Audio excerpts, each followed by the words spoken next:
is because practicing mindfulness meditation not gonna bring you any wealth, not gonna bring you a good husband, not gonna bring you a good wife, not gonna bring you a good kids, and not giving you a good degree to work, to earn more money, to support your life and your family's member. Is that right? Is that true? That is so true. Because when you have the doctor degree, engineering degree, you can earn a lot of money out from that. That is why. Because of living. Because of the living, you have to work hard to achieve that goal. While meditation will not give you the same results, because meditation not bring you any money. But you believe it or not, you are depositing a lot of gold into that bank by practicing mindfulness. And that bank versus the bank that you are working hard trying to earn the degree as a doctor, and every month, every week when you have money, you deposit it to that bank account, right? And then sometimes people could hack into that bank account and withdraw all that money. Or sometimes the bank went bankruptcy, and sometimes you lost all that money, and then you suffer and you cry. But when you try hard to work towards your mindfulness practicing, you are deposited a lot of gold, a lot of money into a bank of samsara, a bank of the circle of life, which will go with you life after life. It will follow you life after life. Let's say in the USA we have Bank of America, Chase Bank. What bank do we have here? What's the name of the bank here? Nepal Bank. Nepal Bank. After another 30 years, there will be no more Nepal Bank, just for example, but a different name of the bank. That Nepal Bank is no longer exists. What's gonna happen? See, now you have to go find another bank and try to deposit some more money into that bank, right? And we keep doing that every single throughout our life. But when you deposit into the bank of merit, you don't have to change any name. You don't have to try to open another account. You don't have to go to the bank, stay in line, try to deposit, try to withdraw all that cash. You're not doing all that. All you need to do is just have mindful thought, mindful speech, mindful action, practicing like that every day. You are automatically deposited into that bank. And then when the right time comes, all those money, all those merit that you've been deposited, it will come to you to support you, to lift you up from suffering. You don't have to do anything. You don't have to go in, stay in line waiting for approval or anything like that. But we are not thinking like that. We never have that intention. We think different way, opposite way. That is why we are lack of effort in practicing. Because we are not suffered enough. To be honest, because we are not seeing that our sufferings are so much suffering. We just see something suffering that just comes and goes, and then we move on. See, for that reason, we are not scared. We're not afraid. We continue committing to a bad karma. All those bad karmas. But when you realize that you have going in this samsara life after life from Buddha, first Buddha born into second Buddha, third Buddha, and now the fourth Buddha, we still here. How many lives is it already? countless of life, countless. But we are still not scared. We still feel like, oh, I love this samsara, I love this circle of life, so I'm enjoying it. That is why we are not practicing hard enough.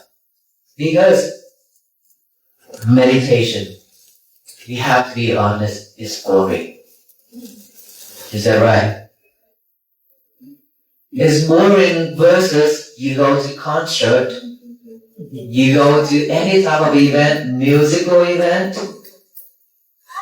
If there's a really handsome actor come to town, you would spend hours and a lot of money to go see that actor and then take some pictures, maybe? Yes? Okay.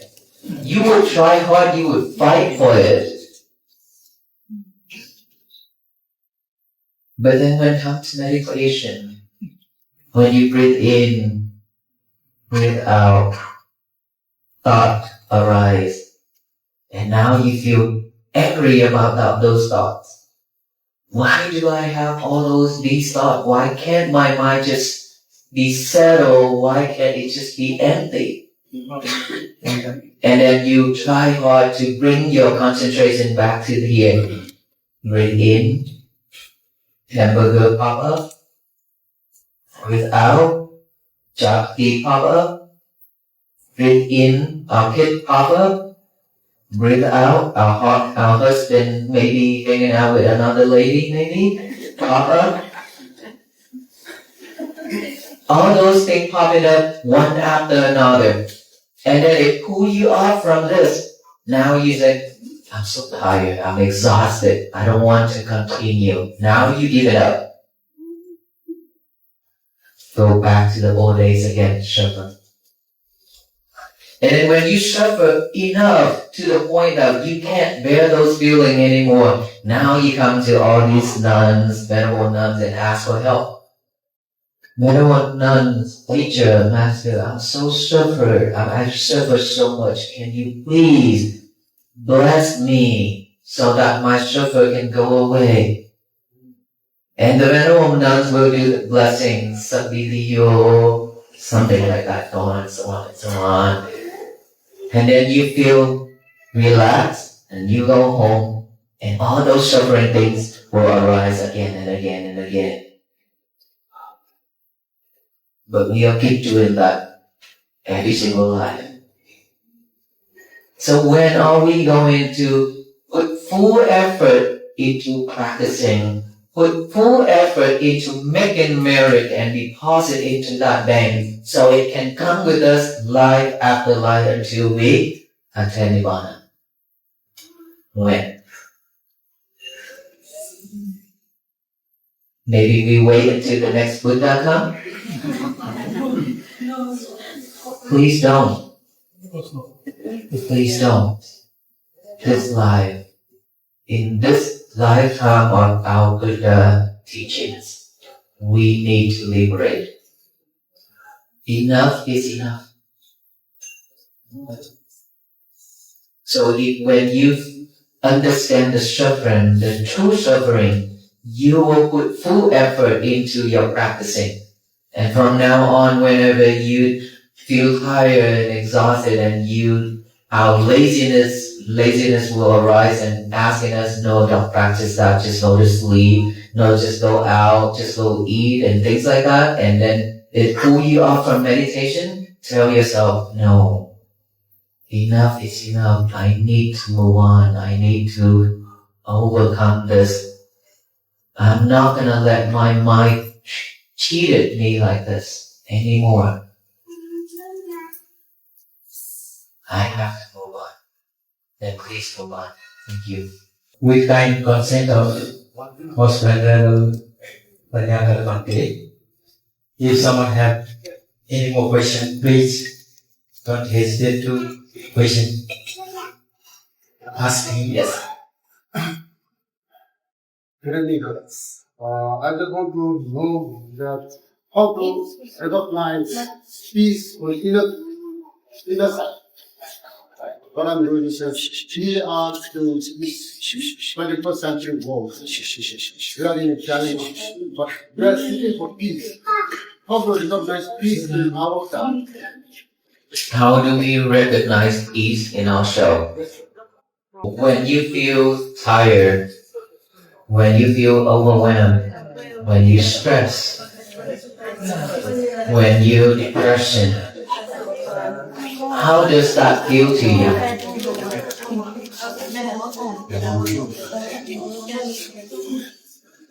Versus when you just have a relaxful moment for yourself, when your mind is so relaxed and so peace,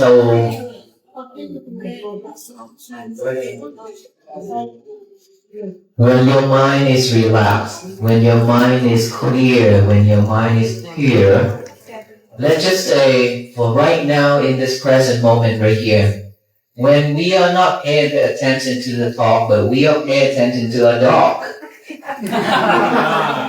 then how can we have peace when we are in this present moment trying to understand what peace is, but we are not paying attention, but we are trying to play around with the dog and video in the dog, then how can we have peace? And after I say all that, they still video in the dog. And Sheila is not caring. That is suffering because of sidetrack. Sidetrack means we are not paying attention to one object, to one thing, which is what I am talking right now. Not Aloka.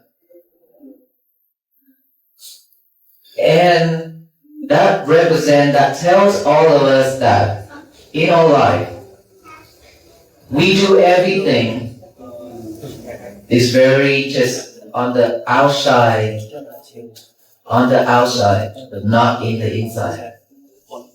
Because we always get ourselves sidetracked and distracted by many things that cannot be peace. But when you are living with this present moment without the past, without the future, then that is peace. When you have no anger, no delusion, no greedy mind, that you can call peace. When you are not criticizing the other, when you look at the people, when they do something wrong to you, you are not reacting with anger, hatred, that is peace. When you love everyone, every being the same way, that is peace. You get my message, right? That's how we define peace. But in order for us to have all that, again, come back to mindfulness. Without mindfulness, all those are just talking. That what I just said. Joyful, kindness, compassion, all those are just talking. If we don't have mindfulness, all those are just talking. So we have to practice mindfulness. Thank you.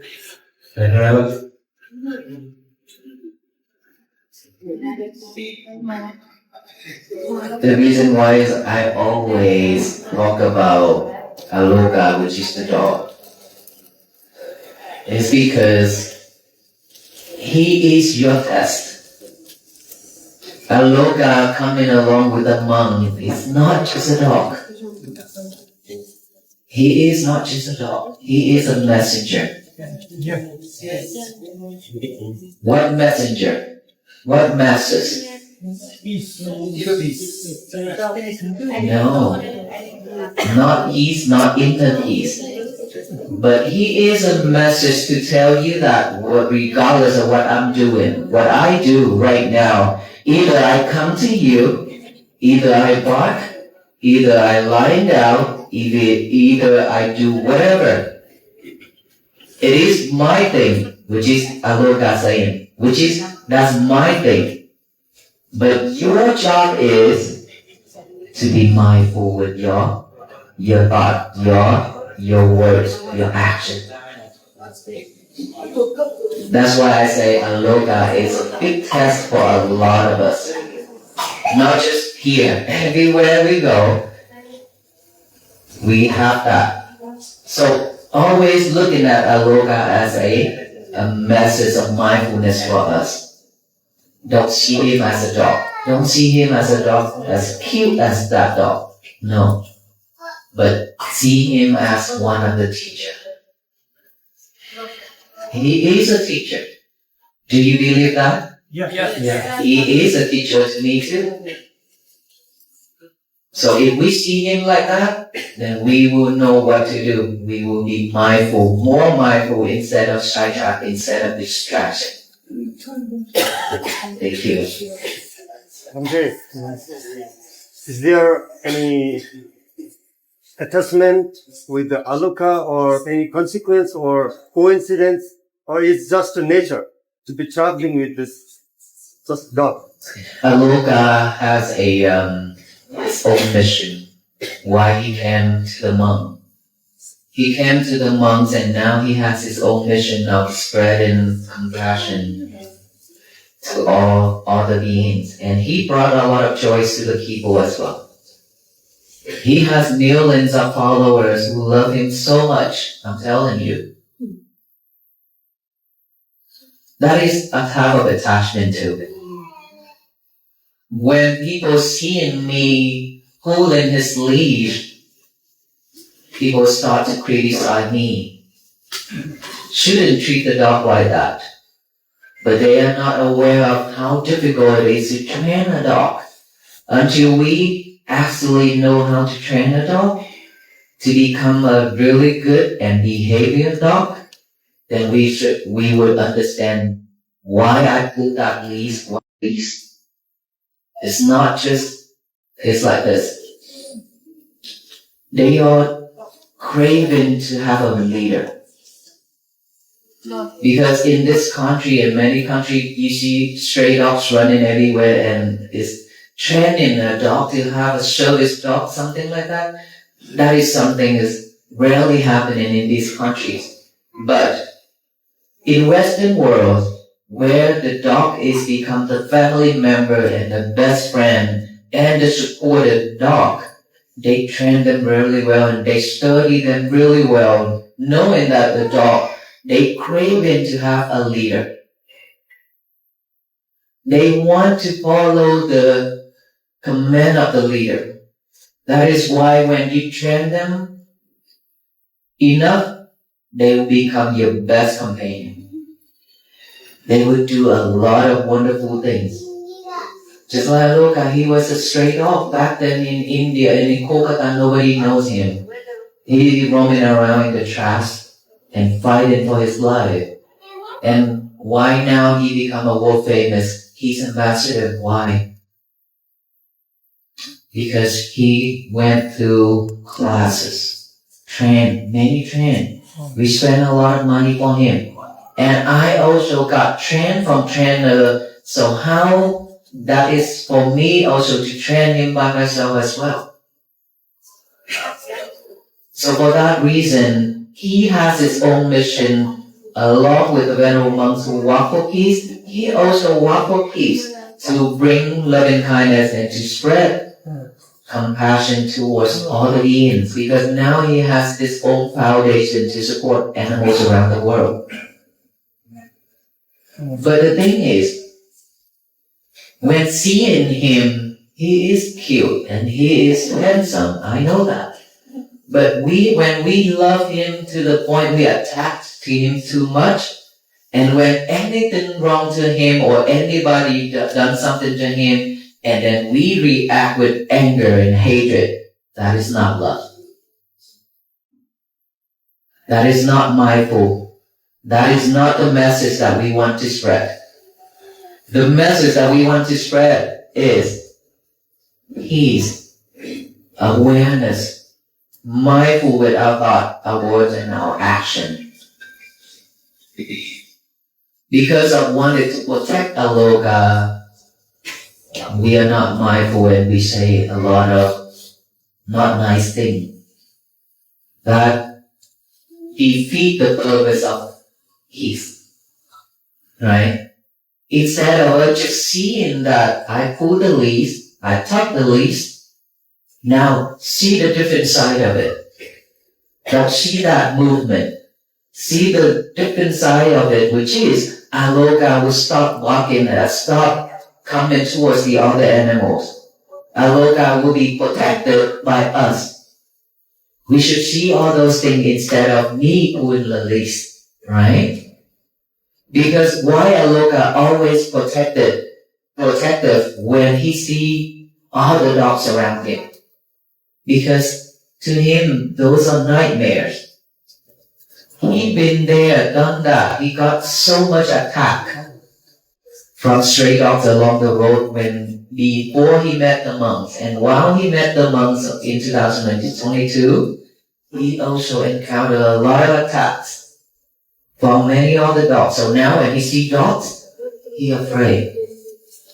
And I work really hard trying to keep him a company. But doesn't mean that every time when he does that and I just say, oh, it's okay, Aloka, come here. No, don't do that. No, that is not how you train a dog. Love is not like that. And then when you see that, you give him food. Food isn't love. It has to be the right way. And so, love monks when trying to do everything to protect him and train him to be well behaved. Thank you. So, Venerable, one more question. I have one question. Venerable, why are we not feeling peaceful? Even though we have been practicing meditation, mindfulness for many years, and we have also faith in Buddha's teaching, and we live in the land of where Buddha was born. Thank you. Your question is why we are not peaceful when we live in the land of the Buddha was born, and while we practice in a lot of meditation. I believe I answered this question earlier already. And so I just want to make this clear. Living in the land of the Buddha was born. Living in the land of the Buddha became enlightened. It doesn't mean that we will have peace. Because the Buddha was born here, the Buddha became enlightened. That is his part. But for us to have peace, we have to do our part. He cannot just become enlightened and then we automatically have peace. And that's not going to work that way. We have to work hard. We have to practice his teaching. That's what he said. Practice mindfulness and build your own island that I talked about it earlier. If you be able to build your own island and without expectation, when you practice meditation, then you will have peace. Because a lot of us, when we practice, we expect a lot of things. I expect my mind to be peaceful. I expect my mind not to think of anything. I expect to have this and that. I expect to attend jhana and something like that. When we have all kind of expectation, there's no way that we have peace. Just practice diligently, mindfully, no expectation. Is the minister already here? He's on the way. I got information. How long is it? Maybe 10 minutes more. We can't wait for that long, so we have to leave in 15 minutes. So, Narendra Mananda. Okay, let us do the blessing to the nun and all of you here. We did the blessing for you all, okay? How are we today? We good? Very good. Is today all peaceful day? Yes or no? That's how peaceful we are.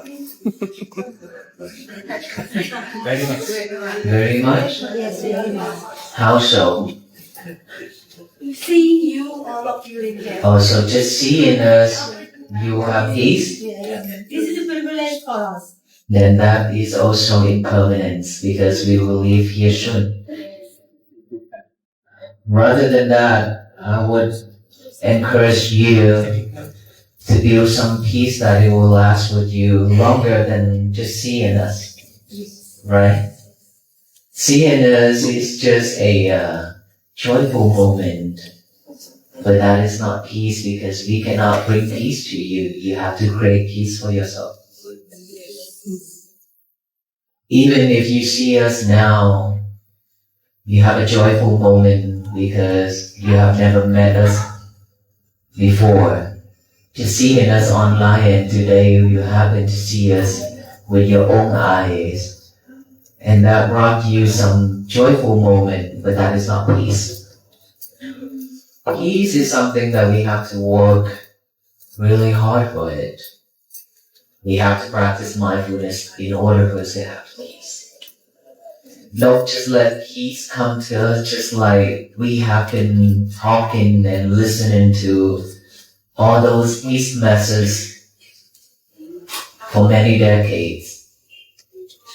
If we go out there, we could see peace on the flag, peace on the building, peace wrote it on the windshield of the car, peace on the paper. We could see all those peace everywhere. But do we really have peace? No, we not. Because all those are just on paper, just on letters. But peace, the real peace is something that we have to work towards it, to have it. And in order for us to have that peace, we have to practice mindfulness, which is something that is with you. It's been with you since the day that we were born. All the way to now, which is your breath. Your own breath, not the outside, not from someone else, but your own breath, which is right here. We've been breathing in and out like this, using this nostril to breathe in and breathe out for us to stay alive. But we never pay attention to it.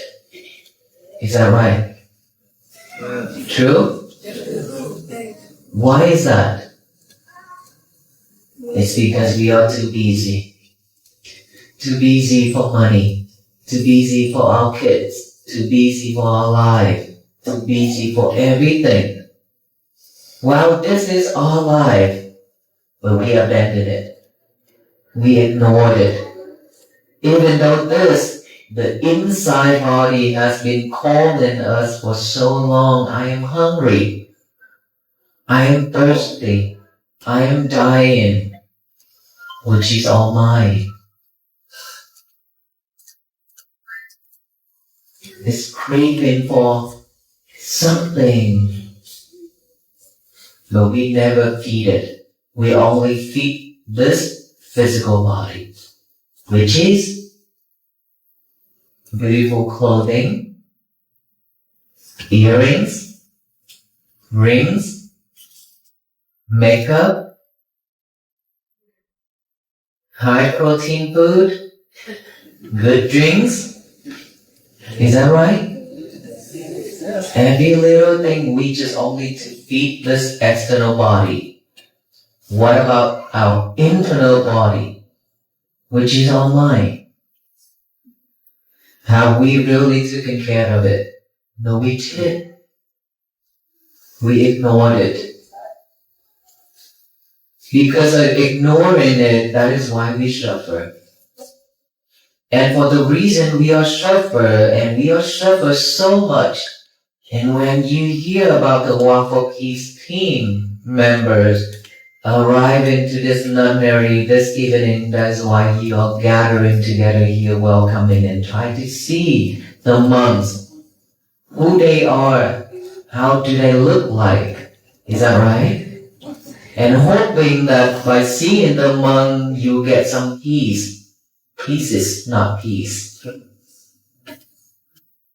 Right? And then what about after this moment when you go home? Would that peace still with you or no? Of course, everything will fade. everything will fade, just like our teachings, the teachings of our Buddha is going down, it's fading. But we are not aware of all those. We still thinking that the Buddha teaching will last with us forever. This nunnery will last with us forever. All these venerable nuns will last with us forever. So we are dependent on the external. While the Buddha said you have to depend on yourself. You have to build your own island to live. Is that right? And so when are we going to build that island for ourselves? Trying? How hard? Bottom of my heart. The bottom of your heart. How about you are?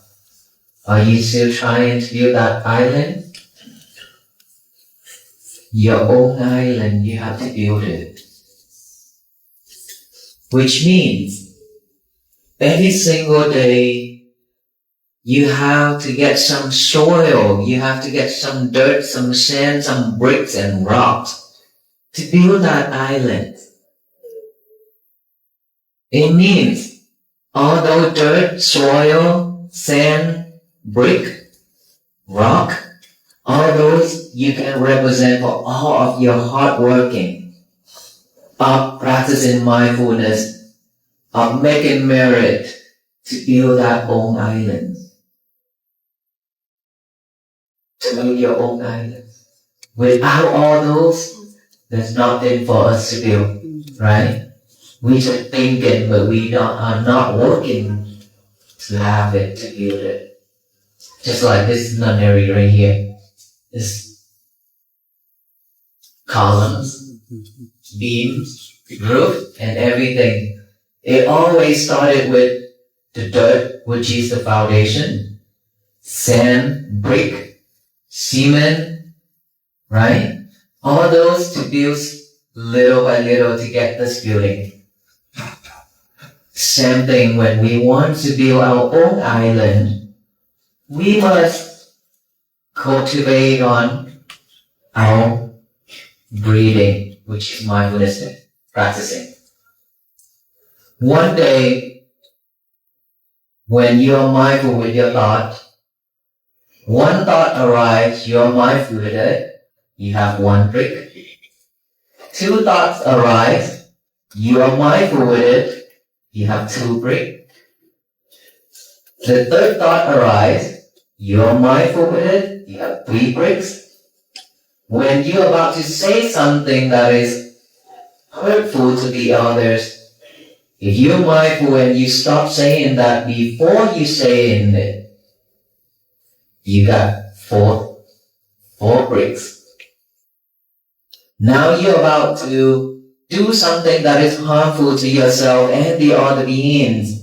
By knowing that you are about to commit into a bad karma, bad action, unwholesome deed, unwholesome thing, you stop before you doing it, you got a 5 bricks.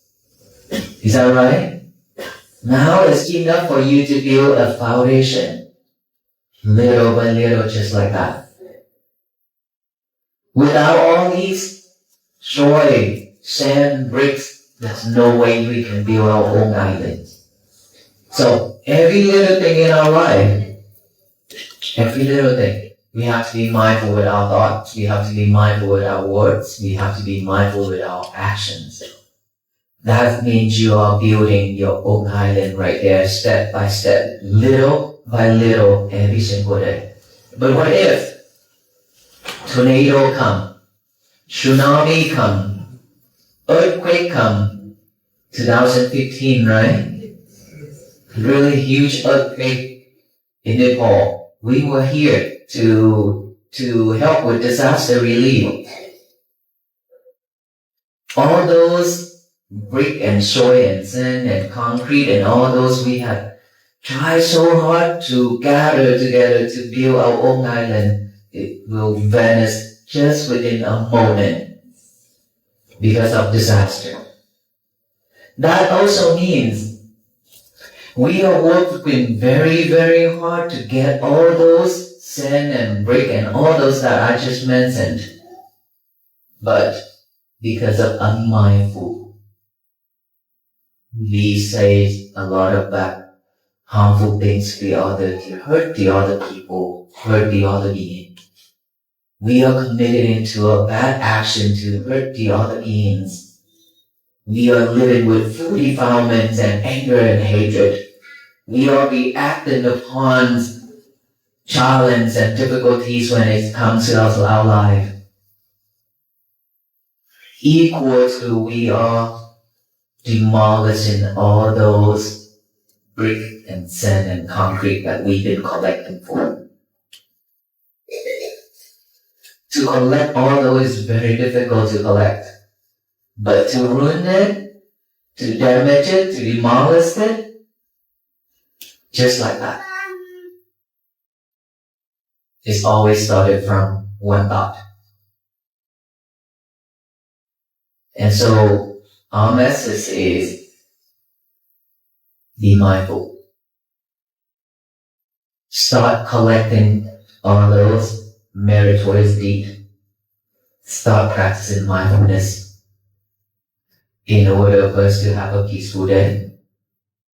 One peaceful day will lead to 2, 3, 4 peaceful days and 1 year and 1 life of peaceful. And from there, we already pay gratitude to our own Buddha because of practicing that. That's all he asked for, to practice to liberate.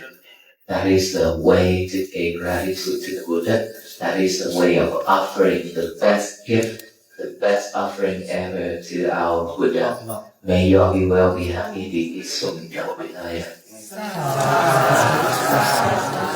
Sadhu, sadhu, sadhu.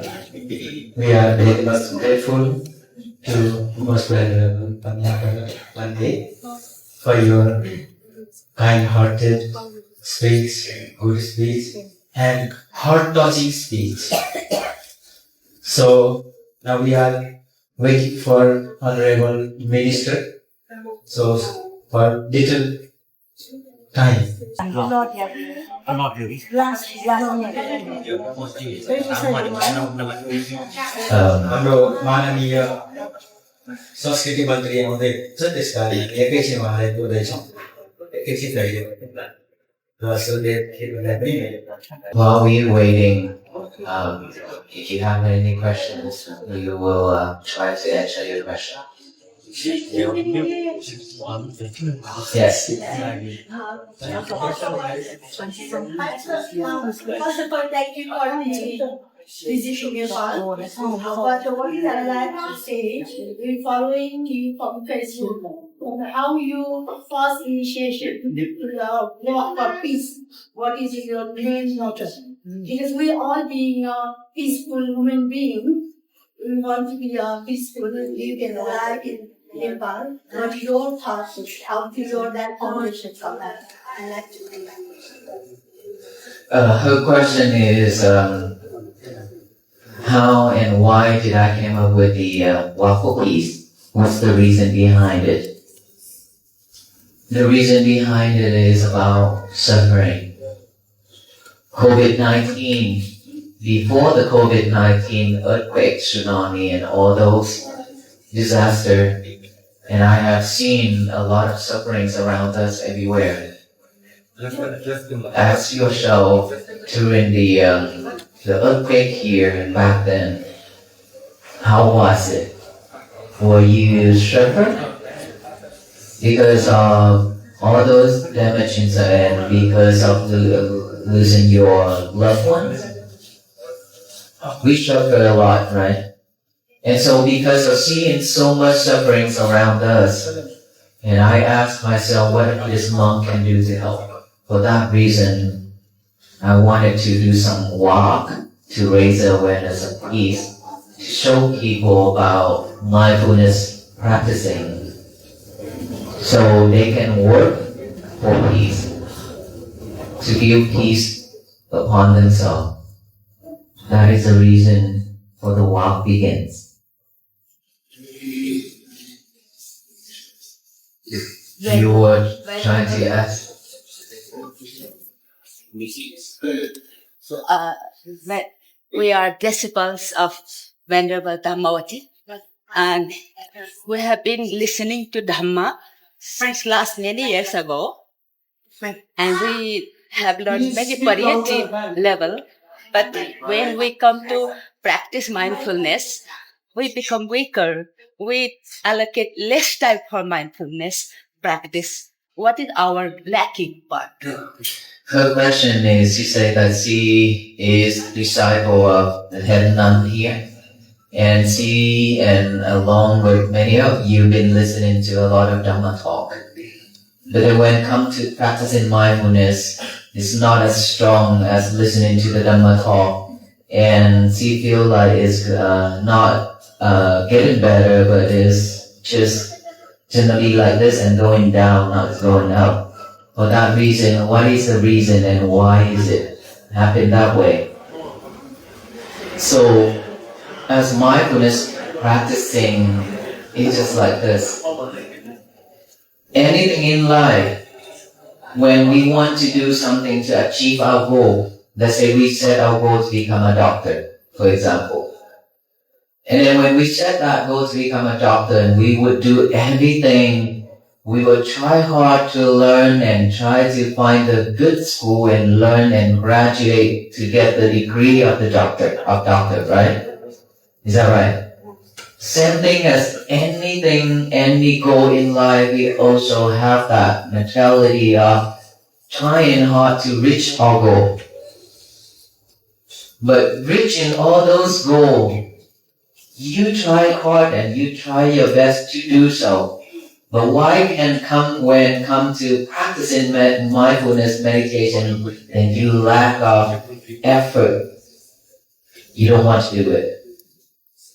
The air within the nunnery in Nepal was thick with a quiet, palpable expectation for the gathered practitioners, many of whom had spent years listening to Dharma talks and studying ancient texts. The evening promised a rare convergence of faith and physical reality.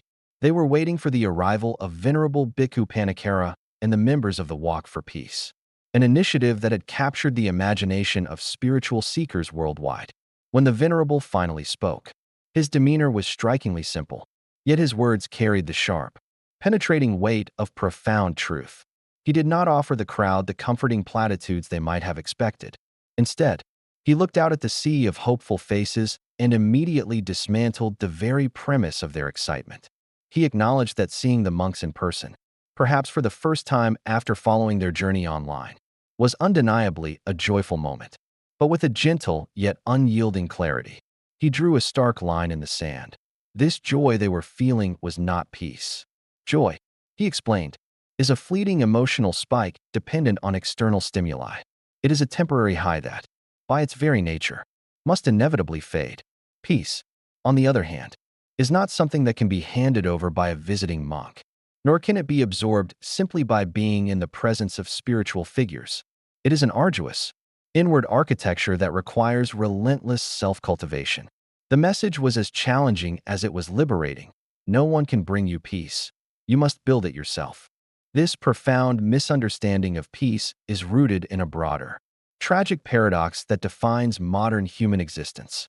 As the Venerable articulated, we are a species entirely consumed by the maintenance and glorification of our external selves, while willfully starving our internal reality. He painted a haunting picture of the human mind, crying out from the depths of our being, "I am hungry, I am thirsty, I am dying." Yet, we remain entirely deaf to this desperate plea. Instead, our modern lives are characterized by an endless, frantic busyness. We are relentlessly busy chasing money, managing our children, advancing our careers, and maintaining our social standing. When we do decide to nourish ourselves, we focus exclusively on the physical vessel. We drape our bodies in beautiful clothing, adorn them with rings and earrings, paint them with makeup, and feed them with high-protein diets and fine drinks. We cater to every conceivable desire of the flesh, while the mind, our truest, most enduring self, is left abandoned in the dark. This severe neglect is the root cause of our collective suffering. It is a striking realization for a modern American audience, so accustomed to the culture of self-care, to understand that bubble baths, retail therapy, and green smoothies are merely external pacifiers. True self-care requires turning our attention inward, addressing the profound malnutrition of our own consciousness, which we have ignored for so long in favor of worldly distractions.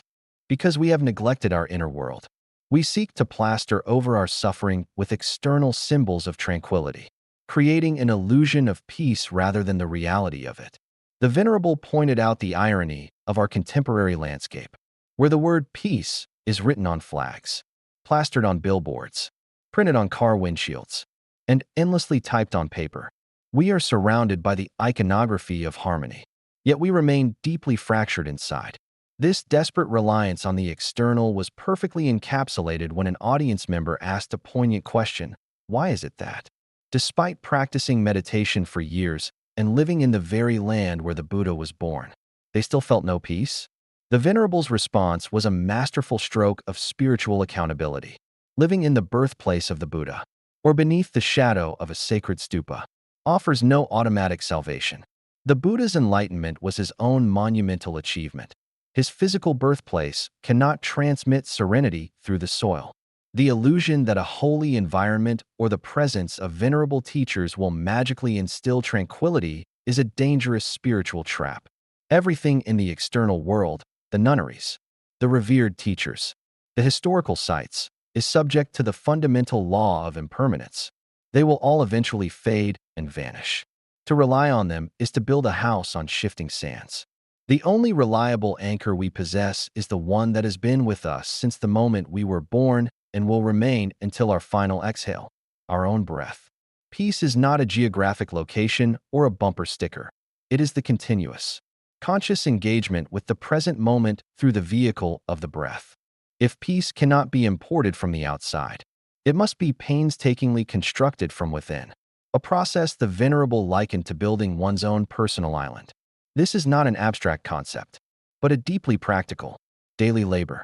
Just as a physical building requires a foundation of dirt, sand, bricks, and concrete, the island of inner peace requires the raw materials of mindful thoughts, restrained words, and wholesome actions. The Venerable provided a highly actionable blueprint for this construction. When a thought arises and you observe it with mindfulness, you have laid one brick. When a second thought emerges and you catch it without being swept away, you have laid two. When you are on the precipice of uttering something hurtful to another person, and you catch yourself and bite your tongue, you have laid 4 bricks. When you recognize that an action will cause harm to yourself or others, and you deliberately pull back, you have laid a solid foundation. This is the painstaking, granular work of building spiritual resilience. However, this island is incredibly fragile. The Venerable evoked the devastating 2015 Nepal earthquake to illustrate a terrifying spiritual truth. Just as a physical tsunami or earthquake can reduce a painstakingly constructed city to rubble in seconds, a sudden eruption of unmindful anger, hatred, or delusion can instantly demolish years of spiritual progress. It takes immense effort to gather the bricks of merit and mindfulness, but only a single moment of explosive, unmindful reaction to shatter the structure. We are the architects of our own peace, but through our lack of awareness, we are frequently our own most destructive saboteurs. The reason we so easily succumb to this destruction, and why building this inner island is so difficult, lies in an uncomfortable truth that the Venerable was not afraid to voice. Meditation is, frankly, boring.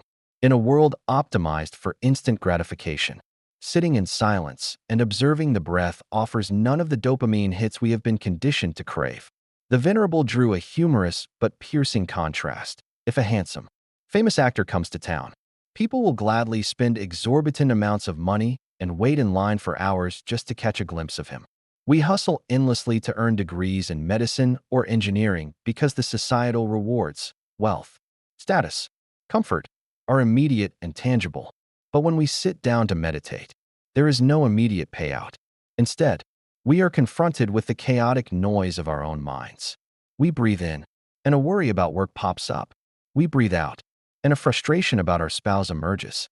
Exhausted by the mental barrage, we quickly declare it too difficult and abandon the cushion, rushing back to the very worldly distractions that cause our suffering in the first place. Yet, the Venerable urged the audience to view mindfulness not as a chore, but as the ultimate investment in what he called the bank of samsara, or the bank of merit. Earthly banks can go bankrupt, fortunes can be hacked, lost, or rendered meaningless by death. But the spiritual capital amassed through mindful speech and action is a currency that never depreciates.